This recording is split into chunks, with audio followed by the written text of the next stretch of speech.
Boa tarde, amigos do RD, nosso relacionamento discipulador, e agora iniciando o livro do apóstolo João, aquele que é conhecido como o discípulo do amor, o discípulo mais íntimo de Jesus Cristo, aquele que sempre estava ali próximo, ouvindo suas palavras. Esse livro é o livro mais lido do mundo, o livro de João.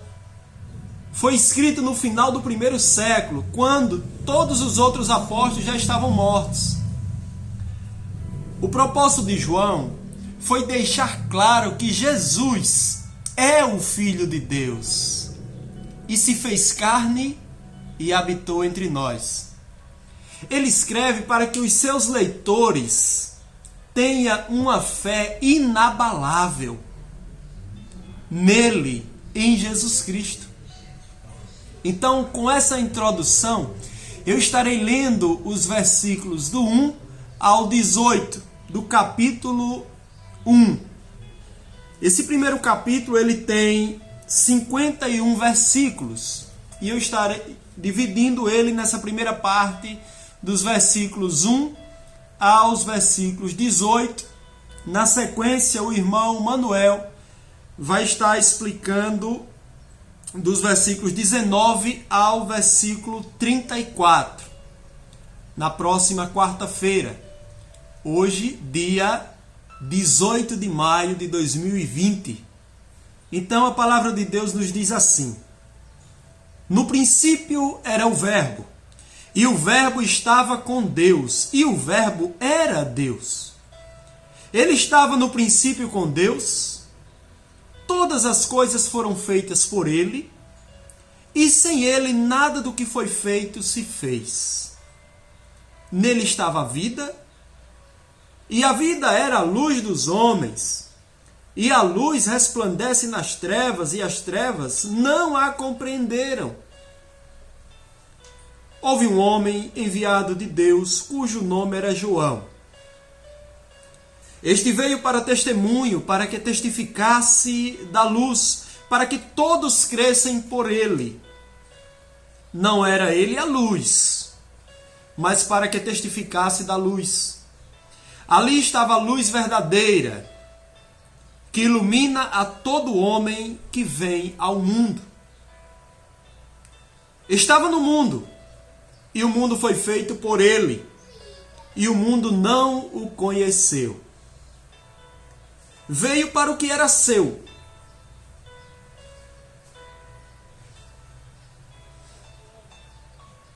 e os seus não o receberam.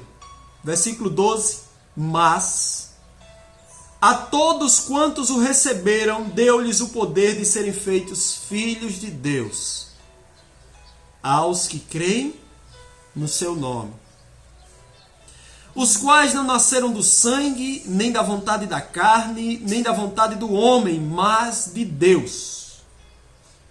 E o Verbo se fez carne e habitou entre nós, e vimos a sua glória como a glória do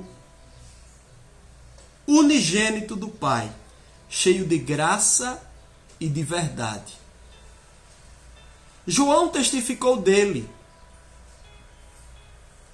e clamou dizendo: este era aquele de quem eu dizia, o que vem após mim é antes de mim, porque foi primeiro do que eu. E todos nós recebemos também da sua plenitude e graça por graça. Porque a lei foi dada por Moisés, a graça e a verdade vieram por Jesus Cristo. Deus nunca foi visto por alguém. O Filho unigênito que está no seio do Pai, esse o revelou. Pai de bondade e amor, te peço nesse momento, ó Deus, em nome do teu amado Filho Jesus, nosso Senhor.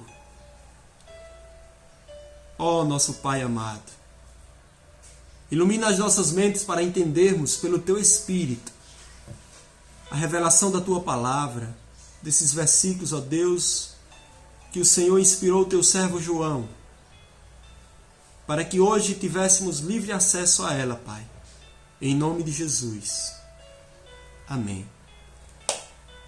Amigos,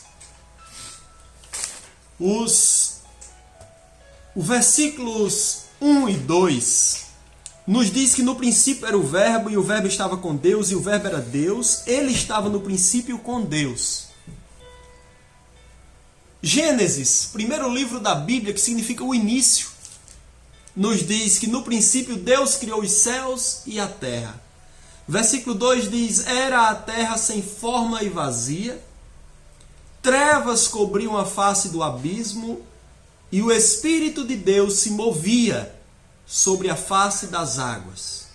Disse Deus: haja luz, e houve luz. O Verbo, a palavra, a mesma que disse haja luz.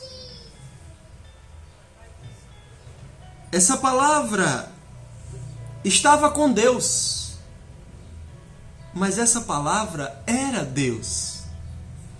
Então, quem é esta palavra que no princípio estava com Deus e era Deus? Que é eterno, pois a sua palavra é eterna. Então, ele é eterno, e esse título de eterno é dado tão somente a Deus. Então, Deus se humilhou com um propósito. Isso aconteceu quando a plenitude dos dias se cumpriu. É como se na ampulheta de Deus, quando o último grãozinho de areia caiu, Jesus nasceu. O Filho unigênito de Deus, o próprio Deus, se revelando aos homens, a luz do mundo. Ele estava no princípio com Deus, mas ele era Deus. O versículo 3 nos apresenta: todas as coisas foram feitas por ele, e sem ele, estamos falando do Verbo, da palavra, sem ele, nada do que foi feito se fez. Então tudo foi criado por ele, desde os mais altos céus, desde a imensidão do mar, há um vírus que não vemos, há uma bactéria que não vemos, ao funcionamento perfeito do nosso corpo que não vemos, mas sentimos. A cada célula, microcélula, a cada glândula, a cada medula, a cada osso, a cada árvore, a cada pássaro, tudo foi feito por ele. Efésios, capítulo 3, versículo 9. Se vocês quiserem ir acompanhando, pausa o vídeo e procura na Bíblia e acompanha. Efésios 3, versículo 9, nos diz: e esclarecer a todos a administração deste mistério, que durante as épocas passadas foi mantido oculto em Deus, que criou todas as coisas. Colossenses 1,16 diz: pois nele foram criadas todas as coisas, nos céus, desde os anjos, desde os arcanjos, os maiores seres, e na terra, desde o minúsculo grão de areia, a menor semente, a maior árvore, as visíveis e as invisíveis, sejam tronos ou soberanias, poderes ou autoridades, todas as coisas foram criadas por ele e para Ele. Então, se nós somos criados por Deus, nós fomos criados por Ele e para Ele com um propósito. Qual o propósito da nossa existência, da nossa vida? Glorificar, honrar, adorar e gozá-lo para sempre. Desfrutar do nosso Criador numa comunhão perfeita como a dele com o seu Pai.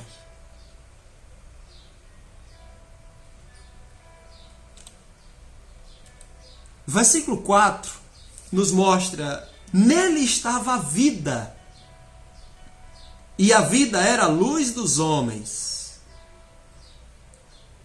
O mesmo João, apóstolo, escreveu na sua primeira carta, capítulo 5, os versículos do 11 a 13, o seguinte: e este é o testemunho. Deus nos deu a vida, e essa vida não é essa física que passamos a ter após o relacionamento entre o nosso pai e a nossa mãe, mas a vida eterna, porque essa física um dia vai ter o seu fim por causa do pecado. Caminhamos para voltar ao pó de onde saímos. Mas Deus nos deu a vida eterna. E essa vida está em quem? Em seu Filho, Jesus Cristo. Portanto, quem tem o Filho, tem a vida. E quem não tem o Filho de Deus, não tem a vida. Escrevi-lhes estas coisas a vocês que creem no nome do Filho de Deus, para que vocês saibam que têm a vida eterna. Portanto, Deus nos deu a vida, e essa vida é eterna, e essa vida está em seu Filho, por isso que ele diz: nele estava a vida, e a vida era a luz dos homens, versículo 4. E ele diz: eu sou o caminho, mais à frente do livro, João 14, a verdade e a vida. Ninguém vai ao Pai a não ser por mim. O versículo 5, Jesus diz: e a luz resplandece nas trevas, e as trevas não a compreenderam. Como agora há pouco falei do pecado, o pecado é o motivo do mundo, pessoas e toda a criação passar a viver nas trevas, na escuridão. A ponto das trevas, o mundo e as pessoas clamar em meio às trevas e nada encontrar. Então, somente uma obra sobrenatural para trazer luz ao mundo em trevas. E quem poderia trazer luz novamente ao mundo? Somente aquele que a tirou, somente Deus. E ele fez isso. Trouxe a luz para as trevas, porém as trevas não a compreenderam. Não a compreenderam. O mundo, tudo que era seu, que ele criou, então se ele criou, ele é o dono, não compreendeu. Quando a luz veio ao mundo e trouxe a claridade, a revelação de todas as coisas. Os versículos do 6 ao 11, vocês podem acompanhar aí, nos traz alguns ensinamentos do testemunho que João, o apóstolo, dá daquilo que João o Batista, como diz o versículo 6, houve um homem enviado de Deus cujo nome era João. Esse João aqui é o Batista. Este veio para testemunho, para que testificasse da luz, para que todos crescem por ele. Vamos ver o que Paulo disse no livro de Atos, versículo 19, capítulo 19, versículo 4. O batismo de João foi um batismo de arrependimento, porque esse João batizava. Ele dizia ao povo que cresce naquele que viria depois dele, isto é, em Jesus. Hebreus capítulo 1, versículo 1 e 2. Há muito tempo Deus falou muitas vezes e de várias maneiras aos nossos antepassados, por meio dos profetas. Mas nestes últimos dias falou-nos por meio do Filho, a quem constituiu o herdeiro de todas as coisas e por meio de quem fez o universo. João Batista está testificando de Deus, do seu Filho, daquele que viria depois dele, porém esse que viria depois dele é antes dele. Por quê? Porque Jesus é Deus. E Jesus sendo Deus, ele é eterno. Então ele é antes de João. Na verdade, ele que criou João. Mas João explica que ele viria depois de João Batista, porque João Batista nasceu primeiro. Então, ele está se referindo ao nascimento de João Batista e 6 meses depois de Jesus. Lucas 19,14 nos diz: mas os seus súditos o odiavam. O mundo, as pessoas, aqueles que foram criados por ele, portanto, eram para se sujeitar a ele, o odiavam. E depois enviaram uma delegação para lhe dizer: não queremos que este homem seja nosso rei. Foi rejeitado, mas até isso já estava escrito que deveria acontecer. O versículo 11: veio para o que era seu e os seus não receberam. Até aqui deve existir uma pausa. Por quê? Porque o Verbo, o próprio Deus, se fez carne e habitou entre nós. Ele é o Criador de todas as coisas. Ele foi quem criou tudo que podemos ver, inclusive nós. Mas ele veio para trazer algo que ao homem era impossível de ter: vida e vida eterna. Porque não é por meio da religião, não é por meio das boas obras, não é por meio de nada que se faça. Por quê? Porque se ele trouxe a vida, significa que todos aqueles que estavam aqui estão mortos. E não tem boa obra significativa de quem está morto. Quem está morto nada pode fazer, a não ser para se autossatisfazer, satisfazer o seu próprio ego, o seu próprio eu. Mas ele veio para dar vida, e vida em abundância, como diz João 10:10. E ele traz a primeira palavra do versículo 12, um mas. Mas ele liga uma oração ao período com as mesmas propriedades sintáticas, ou seja, introduzindo uma frase que denota basicamente oposição ou restrição ao que foi dito. Então tudo aquilo que foi dito nos primeiros 11 versículos agora tem uma conotação diferente. Há uma preposição, algo diferente. O mais é a mesma coisa que porém, contudo, entretanto, todavia, ou seja, há uma saída. Mas ele começa dizendo: a todos quantos o receberam, deu-lhes o poder de serem feitos filhos de Deus. A quem? Aos que crêem no seu nome.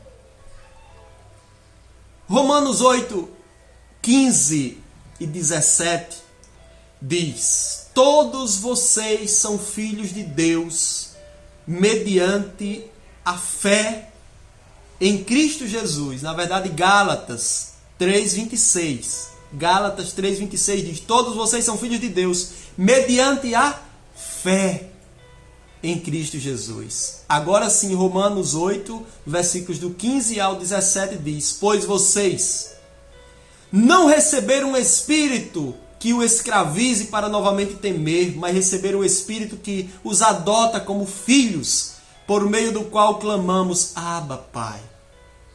O próprio Espírito testemunha ao nosso espírito que nós somos filhos de Deus. Se somos filhos, então somos herdeiros. Herdeiros de Deus e co-herdeiros com Cristo. Se de fato participamos dos seus sofrimentos, para que também participemos da sua glória. Tiago 1,18 diz: por sua decisão, ou seja, por livre vontade, por amor, Ele nos gerou pela palavra da verdade, ou seja, pela pregação do Evangelho, pela sua palavra, a palavra que entra em nós pelo Espírito Santo, para que sejamos como que os primeiros frutos de tudo que Ele criou. Amigos, a salvação nesse momento sai das fronteiras de Israel, o seu povo, para todo mundo. Pessoas de toda raça, tribo e nação receberam o poder de serem feitos filhos de Deus. Receberam a honra de fazer parte da família de Deus. Esse poder é sobrenatural, não é pelas forças humanas, não é pelo fato de que você faz boas obras, mas aos que creem no seu nome. O nome Jesus Cristo revela o próprio caráter de Deus, divino. Não simplesmente um nome como outro nome, mas um nome que é sobre todo nome. E o versículo 13 diz: a fé não é pelos meios naturais, mas sobrenatural.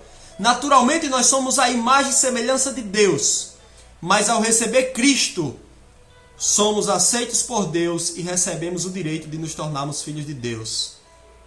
Porque pelo Espírito Santo, que ao ouvirmos a palavra, gera em nós o novo nascimento, e nascemos não pela vontade do homem nem da mulher, ou seja, pelos meios naturais, mas pelos meios espirituais de uma obra sobrenatural do Espírito Santo de Deus.